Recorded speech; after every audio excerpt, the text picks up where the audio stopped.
धाकटीचं लग्न 4 दिवसांवर आलंय. कालपर्यंत कुणीच पाहुणे घरात आलेले नव्हते.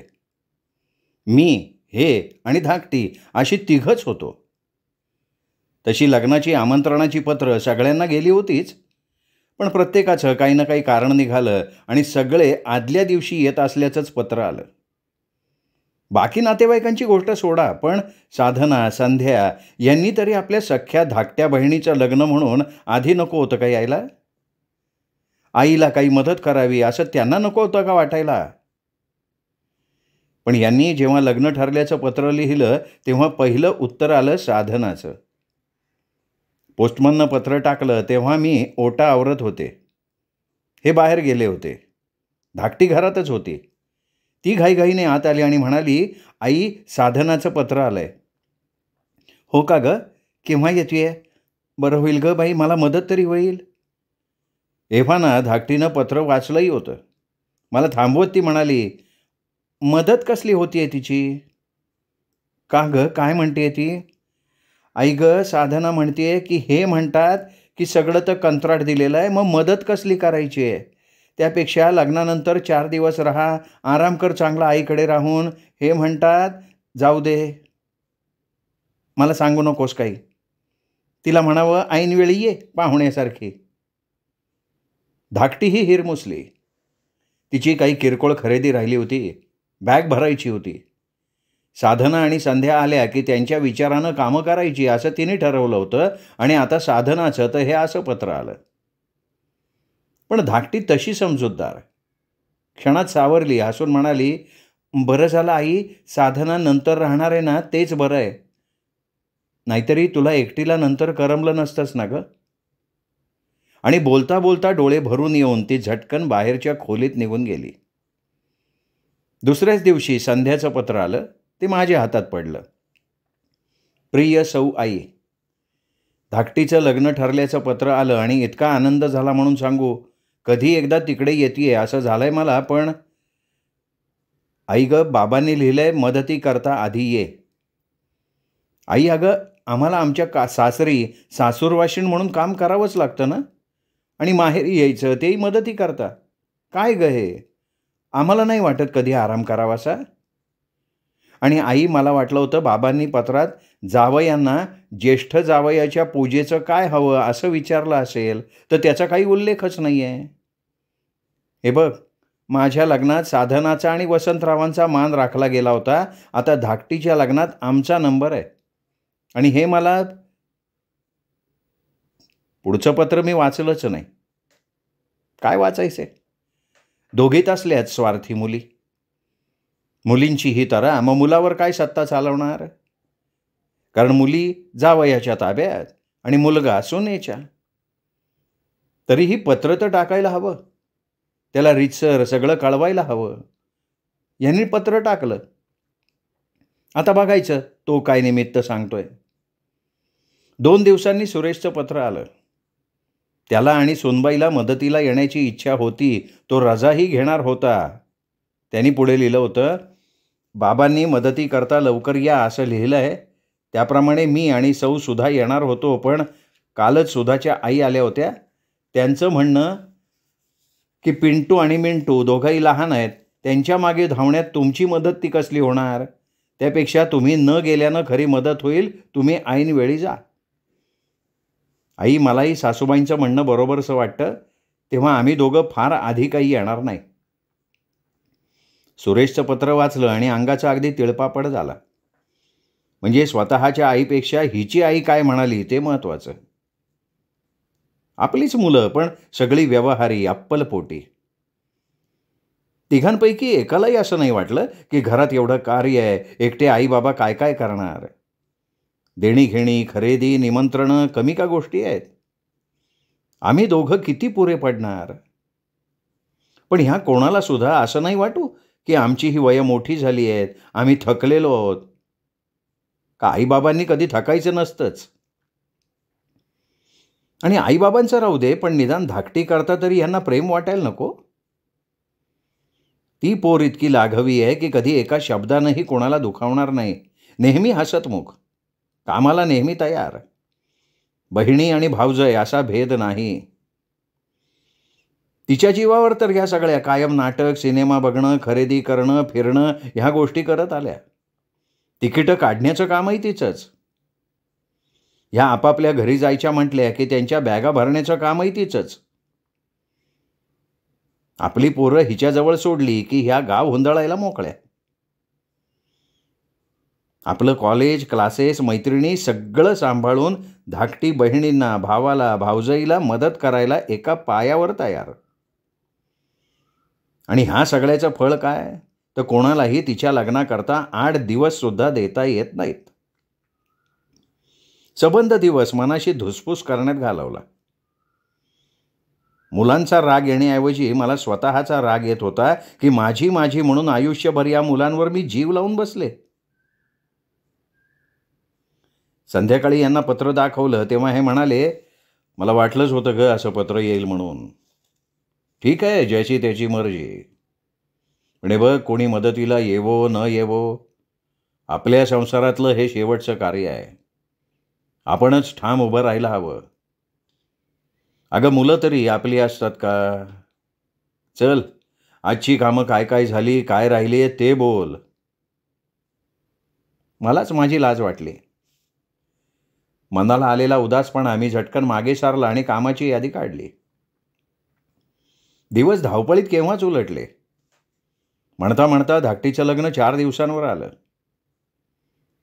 काल रात्री झोपताना धाकटी माझ्या गळ्यात हात टाकून झोपली आणि झोपता झोपता उठून रडायला लागली. समजूत घालता घालता आमची दोघांचीही पुरेवाट झाली. मलाही रडू आवरेना. दोघी सासरी गेल्या, धाकटीही चालली. अशा चिमण्यांसारख्या पोरी भुर्रकन उडून गेल्या. माझ्या मानानं हे शांत होते.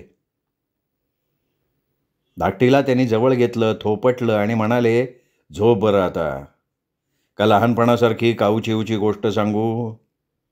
म्हणजे तेव्हा कसं, थांब माझ्या बाळाला गाई करू दे म्हटलं की आमच्या धाकटीला गाई यायची तशी. ईश्य बाबा. पटकन धाकटी हसली आणि थोड्याच वेळात झोपली. मला झोप लागायला वेळ लागला. हेही बराच वेळ काहीतरी वाचत पडले होते. केव्हा तरी उशिरा डोळा लागला. मध्येच रात्री दार वाजल्यासारखं वाटलं की भास झाला असेल, पण पुन्हा दार जोरात वाजलं. ते उठले, दार उघडलं आणि एकदम आनंदाने ओरडले, अगं बघ तरी कोण आलंय. मी लगबगीनं उठले. सुरेश आणि सुनबाई आले होते. बरोबर पिंटू मिंटू होते. एवढ्या रात्रीही आमचं घर लग्न घर वाटायला लागलं. गप्पा गोष्टी, हास्यविनोद सुरू झाले. पिंटू मिंटू रंगात आलेले होते. सकाळी मी उठले ते अतिशय आनंदात. सुरेशचं पत्र काय आलं होतं तेही विसरले. मनात येत होतं की काही का होईना पण पोराला आईबापांची, बहिणीची माया आहे. याच नादात चहा पाणी केलं. दार वाजलं म्हणून दूध घ्यायला पातेलं घेतलं आणि दार उघडलं. हातातलं पातेलं पुढे केलेलं तसंच मागे आलं म्हणून समोर बघितलं तर साधना आणि तिचा नवरा तिच्या बंटीला घेऊन आले होते. आनंदाची भरती आली होती. लाटा पुढे पुढे सरकत होत्या आणि 10 वाजता संध्यासुद्धा अशीच अचानक आली. मग काय, सगळं घर आनंदानं, आवाजानं, गडबडीनं भरून गेलं. बाहेरच्या खोलीत सगळ्यांच्या गप्पा रंगात आल्या आणि मध्येच साधनाला आठवण झाली. अरे हे काय, धाकटी कुठे आहे? मी आत आहे. स्वयंपाकघरातनं आवाज आला आणि कणकीनं भरलेले हात घेऊनच धाकटी बाहेर आली. आपल्या भल्या मोठ्या केसांचा तिने आंबाडा गुंडाळला होता, तरीही केसांच्या वाटा कपाळावर खेळत होत्याच. त्या सावरण्याच्या नादात कणकीचे फराटे जागोजागी उमटले होते. चेहरा घामाघूम झाला होता, पण डोळ्यात हसरे भाव नाचत होते. हे काय ग, तू आतच? संध्यानं विचारलं. हो, अगं स्वयंपाकाची बाई उद्यापासून येणार. आईला म्हटलं तू बस बोलत. पण काय ग, आत्ता माझी आठवण झाली हो ग तुम्हाला. सकाळपासनं 5 चहा झाले, तेव्हा तरी चहा कुठून येतोय ह्याची चौकशी तर करायची. धाकटी हसत असं म्हटल्यावर मात्र सुरेशने सुधाला डोळ्यांनी खूण केली आणि सुधा पटकन आत गेली. दोघेही जावई बाहेर जायचं होतं म्हणून लवकर जेवले. सगळी पोरंही त्यांच्याबरोबर जेवली. हे आणि मुलं जेवायची होती. आई, अगं तू पण बस ना आमच्याबरोबर. नको ग, मी वाढते तुम्हाला. आणि बरं का हो. बोला. आमची आठवण झाली तर आपल्याला. आज सगळ्या लेकी, मुलगा, सून, नातवंड आली आहे तेव्हा. ह्यांनी हसून विचारलं. ईश्य, अहो तुमची आठवण विसरून कसं चालेल. बरं माझं एक काम करा. काय करू. एवढं टेबल काढा. आणि आणि काही नाही हो, मुली घेतील पाटपाणी. टेबल ह्यांनी काढून टाकलं. सगळी पंगत चक्क पाटांवर बसली. गंमत म्हणजे सगळी लहान असताना जेवायला बसायची ना, त्याच क्रमानं जेवायला बसली. म्हणजे हे मध्ये त्यांच्या बाजूला धाकटी, तिच्या शेजारी साधना, दुसऱ्या बाजूला सुरेश आणि संध्या. हे दृश्य बघितलं आणि 20 वर्ष मागे गेल्यासारखं वाटलं. हीच रोज आमची जेवायला बसायची पद्धत होती. कधी कधी भांडणं व्हायची ती बाबांशेजारी बसायला मिळावं म्हणूनच. किती झटकन काळ गेला. बघता बघता एवढी नखा एवढी पोरं आपापल्या संसारात गुंतली. भात सुद्धा कालवून द्यायला लागत होता. तो खावा म्हणून काऊचिवच्या गोष्टी सांगायला लागत होत्या. आज नातवंड त्या वयाची झाली. दिवस कसे भुर्रकन गेले कळलंच नाही मला.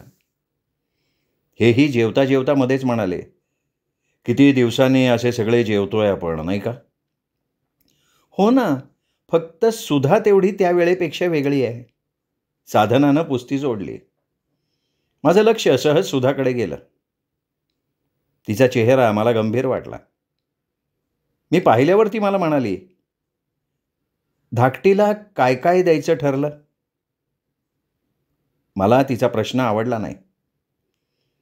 धाकटीला या स्थळाचा होकार आला तेव्हा दोघांना बोलवलं. दोघेही आले नाहीत. पुढे बैठक झाली, आले नाहीत. घरातली सून म्हणून तिने कुठलीही जबाबदारी उचलली नव्हती. मग जाब विचारणारी ही कोण.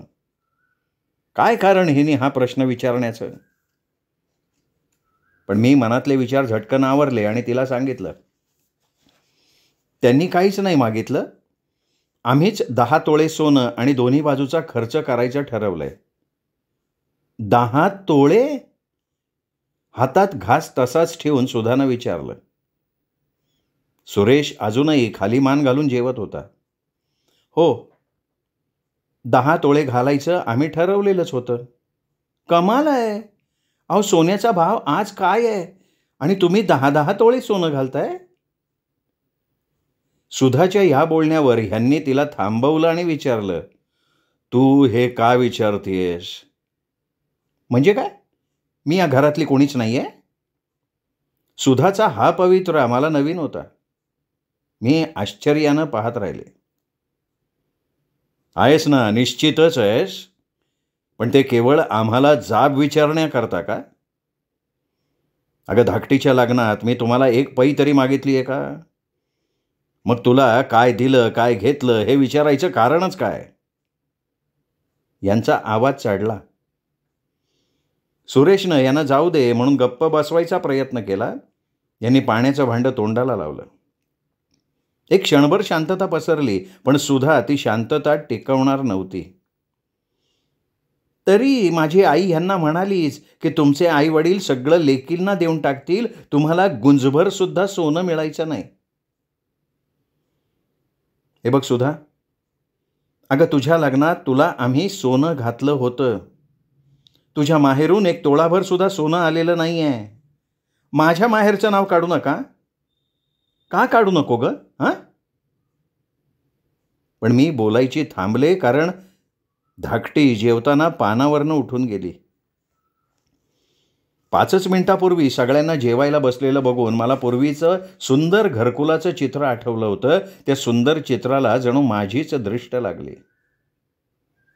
आणि एक खरं, त्या चित्रात आजचे सगळे होते, नव्हती फक्त सून. ती घरात आली आणि या चित्राचे रंगच बदलले. दुपार अशी तशीच गेली. मी आपली काही काही आवरत होते. संध्या लोळत पडली होती. ती उठून आली आणि म्हणाली, काय करतेस ग. अगं काही नाही, आता ह्या बॅगा आवरल्या आहेत, त्या पुन्हा एकदा बघते. देणी घेणी सगळं लिहून ठेवलंय, तेही एकदा बघायला हवं ना. खरंच काय काय घेतलंस ग द्यायला. अगं पातळ दाखव की. अगं हो दाखवते की, चल साधनाला आणि सुधालाही हाक मार. पुन्हा सगळे जमा झाले. पण आता मी सकाळसारखी हळवी होणार नव्हते. माझी मीच दृष्ट लावणार नव्हते. बॅगेतून एक एक वस्तू काढून मी दाखवल्या. सगळ्या साड्या खाली वर करत एक निळी बुट्ट्यांची साडी उचलून साधना म्हणाली, ही कुणाला ग? अगं ही धाकटीच्या नणंदेला घेतली आहे. इतकी भारी. साधना, आई पण माझ्या लग्नात काही तू माझ्या नणंदांना इतक्या भारीच्या साड्या दिल्या नव्हत्यात.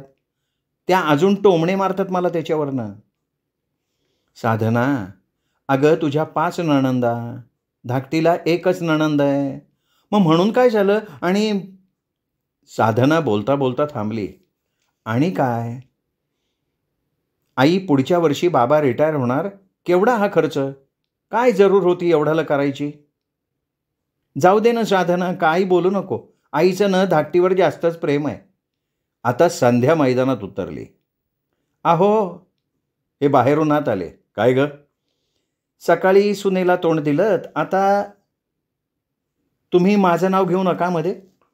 माझा काही संबंध आहे का? मी आत्ता एक शब्द तरी बोलली आहे का? एवढ्याकरता मी यांना म्हणत होते मी येतच नाही लग्नाला, पण ह्यांना फार कौतुक ना आपल्या माणसांचं. सुधानं मुसमुसायला सुरुवात केली. तू मला कशासाठी बोलवलंस ग? सुधाकडे दुर्लक्ष करत यांनी विचारलं. अहो, या संध्या आणि साधना बघा काय म्हणतायत. काय ग संध्या? संध्या उठली आणि ह्यांच्याशी लाडीगोडी करत म्हणाली, काय नाही हो बाबा, सहज आपलं बोलणं चाललंय. मग मला कशाला हाक मारली? उगीच तुम्ही एकटेच बाहेर बसलात ना म्हणून. हे हसले. तिथेच एका बॅगेवर टेकत म्हणाले, धाकटी कुठे आहे? अहो ती आत्ता काही तिची किरकोळ खरेदी राहिली होती, ती करायला गेली आहे. साधनानं आणि संध्याने एकमेकींकडे बघितलं. त्या काही बोलल्या नाही तरी त्यांची दृष्टी बोलकी होती. क्षणभर शांतता पसरली. एव्हाना सुधाचे डोळे कोरडे झाले होते. मग हे म्हणाले, अगं तुझं काय ते देणी घेणी प्रकार ते आणून झाले का? उद्या सकाळपासून पाहुणे यायला लागतील, एकदम गडबड उडेल. बघ काही राहिलंय का? नाही तर या पोरींना घे मदतीला. काही नको, त्यांच्या सासरी त्यांना कामं असतात, इथे माहेरी त्यांना आराम करू देत की. माझ्या मनातला राग बाहेर पडला. आई तू उगाच टोले देऊन बोलू नका. स्पष्ट काय बोलायचं ते बोल. मला काही बोलायचं नाही आहे, मग टोले देऊ नको. साधना, अगं तू आईशी काय भांडती आहेस? काय चाललंय काय? संध्या काय चाललंय हे? बाबा आम्ही का बोलायचं नाही? सकाळी सुधा वहिनी बोलली ते चुकीचं आहे का? काय हा खर्च? केवढाली भारीची ही पातळं? 10 तोळे सोनं? अगं पण साधना, यातला खर्चाचा वाटा तुम्ही उचलणार आहात का? तुम्ही का डोक्याला त्रास करून घेताय? मी समर्थ आहे, माझं मी बघीन की. यांचा शांतपणा कायम होता. मग आमच्या वेळी का नाही केलं ते एवढालं? धाकटीला 450 रुपयाची साडी घेतली तुम्ही, मला घेतली होती. आता संध्या सरसावली. नाही तर काय, आत्ता अगदी हाऊसमौज. आमच्या वेळी मात्र सुधा तर टपलेलीच होती. लग्नात काय ते एवढंसं सोनं घातलं, नंतर गुंजभर तरी दिलत का? आता धाकटीला मात्र, असं म्हणत ती सुद्धा भांडायला लागली. माझ्याशी आणि आमच्याशी भांडता भांडता तिघीजणी एकमेकींशी भांडायला लागल्या, उखाळ्या पाखाळ्या काढायला लागल्या. आम्ही दोघं उठून बाहेर आलो. यांनी मला कामाला मदत केली. आता रात्रीचे 12 वाजत आलेत. घरातले सगळेजण शांत झोपलेत. माणसांनी घर भरलेलं आहे, पण मला मात्र मी एकटी आहे असं वाटतंय. एकटी, पोरकी. 3 मुली, 1 मुलगा असूनही मी एकाकी आहे. ही माझी मुलं का शत्रू? एका समर्थ झाडाच्या आश्रयानं उभ्या असलेल्या वेलीला फुलं यावीत, तशी ही माझी संसार वेलीची फुलं. पण आज ती फुलं काटे बनली आहेत. एकमेकांनाच काय, पण आपल्या आईबापांनाच ओरबाडतायत. शब्दांनी घायाळ करतायत. खरं तर काय कमी केलं यांना? का हे हेवे दावे? साधनाला 4,000 रुपये हुंडा दिला. त्यावेळी सोन्याचा भाव आजच्या मानानं बेताचा होता. पण तिला त्यानंतर निमित्तानिमित्तानं सोनं चांदी दिली, तसं तिला काही कमीही नाही. दागदागिना भरपूर आहे, नवरा पगारदार आहे, केवढा तरी ब्लॉक आहे. संध्याचीही परिस्थिती चांगली आहे. तिला आम्ही 8 तोळे सोनं लग्नात दिलं. शिवाय जावयांना स्कूटर, मानपान, दोन्ही बाजूचा खर्च सगळं व्यवस्थित केलं. सुरेशच्या लग्नात तर औरच तऱ्हा. त्यांनी सुधाला पसंत केली आणि हे सहज बोलून गेले, आम्हाला हुंडा नको. मग काय हवं हेही व्याह्यांनी विचारलं नाही. लग्न 15 दिवसांनी आलं तेव्हा मीच सुधाच्या आईला विचारलं, तुम्ही सुधाच्या अंगावर काय घालणार आहे? काही नाही. मी अवाक झाले. सुधाची आईच म्हणाली, आहो तुम्हीच तर म्हणालात ना हुंडा नको म्हणून, आणि आता? मी बोलणंच थांबवलं. घरी आल्यावर यांना सगळं सांगितलं आणि माझ्या जवळच्या सोन्यातून जनरीतीप्रमाणे बांगड्या, नेकलेस अशा जिन्सा केल्या. हे लग्नापुरतं झालं. पिंटू मिंटूच्या जन्मापर्यंत सुधाच्या अंगावर पाटल्याही आम्हीच चढवल्या. नोकरदार माणसानं यापेक्षा आणखीन काय करायचं असतं? मुलांची शिक्षणं, लग्नकार्य, सणवार ह्यात आम्ही आमचा स्वतःचाही विचार केला नाही. अर्थात आमचा प्रपंच आम्ही केला, यात उपकार कोणावर केले नाहीत. पण ज्यांच्याकरता हे केलं त्या पोटच्या मुलांनाही ही जाणीव नको का? अशी उणीदुणी, हेवे दावे का मनात बाळगतात हे? बरं, धाकटीला तरी कुठे काय जास्त दिलंय? आणि जे काही दिलंय ते एवढ्याच विचारानं की साधना संध्याला इतके वर्ष माहेर पण झालं, धाकटीच्या वेळी हे जमणार आहे का? पुढच्या वर्षी हे रिटायर झाले की पैशाची आवक थांबणार. सुरेश बायकोच्या ताब्यात, तो ह्या पोरीला चहाचं पाणी सुद्धा बायको म्हणाली तर देणार. मग निदान जे मागे पुढे द्यायचं ते आजच आपल्या हाताने तिला दिलं. त्यावरून हा एवढा कालवा? आईबापांनी द्यावं, पण ते फक्त आपल्यालाच, आणि तेही आपण म्हणू तसंच. हा कसला आलाय हट्ट? मुलगी सासरी जाते, मुलगा बायकोच्या ताब्यात जातो. मग आपलं कोण? मनाची तडफड होतीये. कोणालाच त्याची जाणीव नाहीये. पण पलीकडे झोपलेल्या यांना मात्र हे समजतंय. मला आपल्या बाजूला वळवत हे सांगतायत, वेडी आहेस का तू? कशाचं वाईट वाटून घेतीयेस? मुलगा मुलगी कुणीही आपलं नसतं ग. पण आपण आहोत ना एकमेकांना. पुसते डोळे.